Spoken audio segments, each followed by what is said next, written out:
जय माँ भवानी आपण मानक आश्रमशक्ति कार्यक्रम को स्वागत।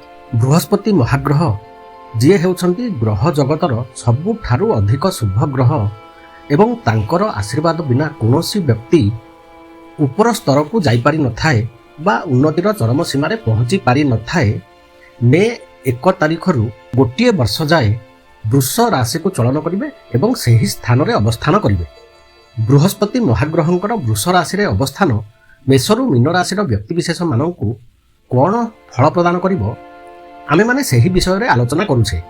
आज आमे माने आलोचना करिबा वृष राशि रे बृहस्पति महाग्रहंकर अवस्थान मकर राशि व्यक्तिविशेष मानक कौन फल प्रदान करिवो। वीडियोटी भल लागिले लाइक कमेंट शेयर करंतु, चैनल को सब्सक्राइब करंतु जहा फल रे मोर प्रत्येकटी वीडियो आपण मानक पाखरे पहुंची जिवो। बृहस्पति महाग्रह हेउछंती धनर मालिक, बाणीर मालिक, ज्ञानर मालिक, संतान सुखर मालिक, विवाहर मालिक, व्यवसायर मालिक एवं सामाजिक प्रतिष्ठार मालिक, कर्मर मालिक एवं प्रत्येकटी कथा को आय करिवार मालिक। सेथिपाई बृहस्पति महाग्रहंकर गुरुत्व बहुत बढ़ी जाई थाए आम मानकर जीवन में।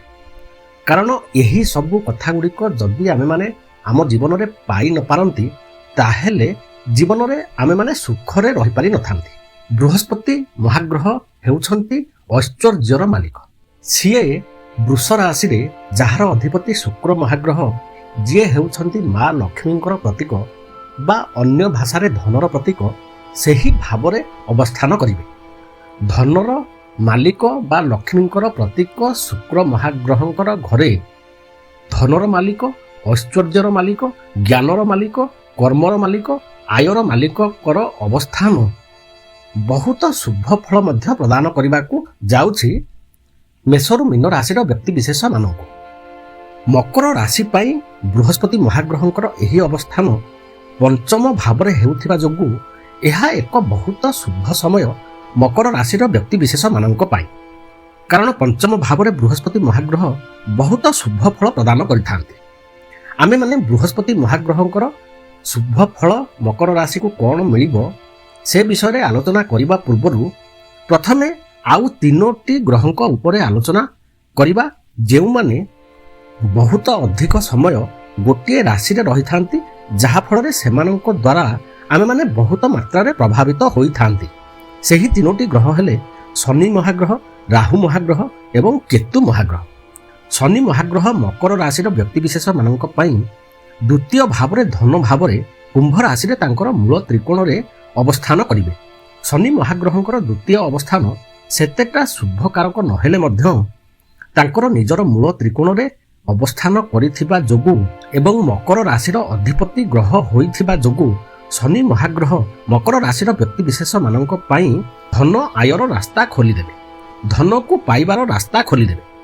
जहा फल रे मकर राशि व्यक्ति विशेष मानक पई सुविधा सुजोग सबु पाखक आसीबो एवं ताकू ठीक भाव रे कार्यकारी करी धन प्राप्त करि परिबे। तृतीय भाव रे राहु महाग्रहंकर अवस्थान मकर राशि व्यक्ति विशेष मानकु बहुत शुभ फल प्रदान करिवो।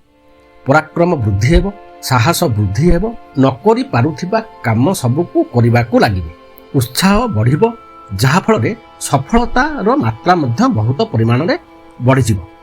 छोट यात्रारू बहुत लाभवान हेबे मकर राशि व्यक्ति विशेष माने। नवम भाव रे केतु महाग्रहंकर अवस्थान किछिटा अशुभ फल प्रदान करिवो मकर राशि व्यक्ति विशेष मानक। अधर्मी हेबे, गुरुंकु ठकिबे, गुरुंक सहित खराब व्यवहार करिवे, धर्म कार्य रे मन लगाइबे नाही, सेथिपाई किछिटा क्षतिकारक समय देखिबाकू पड़िबो। तेणु मकर राशि व्यक्ति विशेष माने केतु महाग्रहंकर नवम रे अवस्थान जोगु जेउ अधर्म रास्ता रे चलिबे ताकू वर्जन करिबा पई चेष्टा करंतु। गुरु को सम्मान दियंतु, नहेले बहुत असुविधार सम्मुखीन हेबे। बृहस्पति महाग्रह पंचम भाव रे अवस्थान करिथिबा जोगु बुद्धि ज्ञान बहुत शाणित हेबो। निजर बुद्धि बल रे, निजर ज्ञान बल रे समाज रे पतियारा वृद्धि हेबो एवं करुथिबा काम को ठीक भाव रे करिबा द्वारा सेथिरे सफलता प्राप्त करिवे। संतान माने मध्य एही समय रे बहुत भल प्रदर्शन करिवे। सेमानंक पाखरु ସୁଖର ଆଶା କରିବା ଯଥାର୍ଥ ହେବ। ବୃହସ୍ପତି ମହାଗ୍ରହ ପଞ୍ଚମ ଭାବରେ ଅବସ୍ଥାନ କରିଥିବା ଯୋଗୁଁ ଧନ ପ୍ରଚୁର ମାତ୍ରାରେ ପ୍ରଦାନ କରିବେ ମକର ରାଶିର ବ୍ୟକ୍ତିବିଶେଷମାନଙ୍କୁ। ଏବଂ ବୃହସ୍ପତି ମହାଗ୍ରହ ନବମ ଭାବକୁ ଦୃଷ୍ଟି ଦେଉଥିବା ଯୋଗୁଁ କେତୁ ମହାଗ୍ରହଙ୍କ ଯୋଗୁଁ ଯେଉଁ ଅଧର୍ମ ରାସ୍ତାରେ ଯିବାର ସମ୍ଭାବନା ରହିଛି ସେଥିରୁ ରକ୍ଷା ପାଇବା ପାଇଁ ବୁଦ୍ଧି ଖୋଲିବ, ଠିକ୍ ବାଟରେ ବିବେକ ନେବାକୁ ଚେଷ୍ଟା କରିବ। ବୃହସ୍ପତି ମହାଗ୍ରହଙ୍କର ଏହି ନବମ ଭାବକୁ ଦୃଷ୍ଟି ଯୋଗୁଁ ମକର ରାଶିର ବିଦ୍ୟାର୍ଥୀମାନେ ଉଚ୍ଚ ଶିକ୍ଷା କ୍ଷେତ୍ରରେ ବହୁତ ଉନ୍ନତି କରିବେ। ଦୂର ସ୍ଥାନକୁ ଯିବାର ସମ୍ଭାବନା ଏବଂ ସେଥିରୁ ଲାଭବାନ ହେବାର ମଧ୍ୟ ବହୁତ ସମ୍ଭାବନା।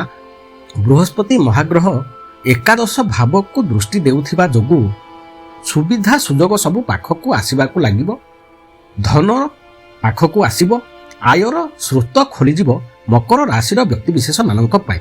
ବିଭିନ୍ନ ଉପାୟରୁ ବିଭିନ୍ନ ସ୍ରୋତରୁ ପାଖକୁ ଧନ ଆସିବାକୁ ଲାଗିବ। ବୃହସ୍ପତି ମହାଗ୍ରହଙ୍କର ମକର ରାଶି ଉପରକୁ ଦୃଷ୍ଟି ଯୋଗୁଁ ମକର ରାଶିର ବ୍ୟକ୍ତିବିଶେଷମାନେ ସମାଜରେ ନିଜର ସମ୍ମାନକୁ ବହୁତ ପରିମାଣରେ ବୃଦ୍ଧି କରିପାରିବେ, ପ୍ରତ୍ୟେକଟି କାର୍ଯ୍ୟରେ ସଫଳତାକୁ ପ୍ରାପ୍ତ କରିପାରିବେ, ଉନ୍ନତିର ରାସ୍ତା ସେମାନଙ୍କ ପାଇଁ ଖୋଲିଯିବ, ବିଭିନ୍ନ ସ୍ରୋତରୁ ସେମାନଙ୍କ ପାଖକୁ ଧନର ଆଗମନ ହେବ, ପ୍ରତ୍ୟେକଟି କାର୍ଯ୍ୟରେ ସେମାନେ ସଫଳତା ପ୍ରାପ୍ତ କରିବେ।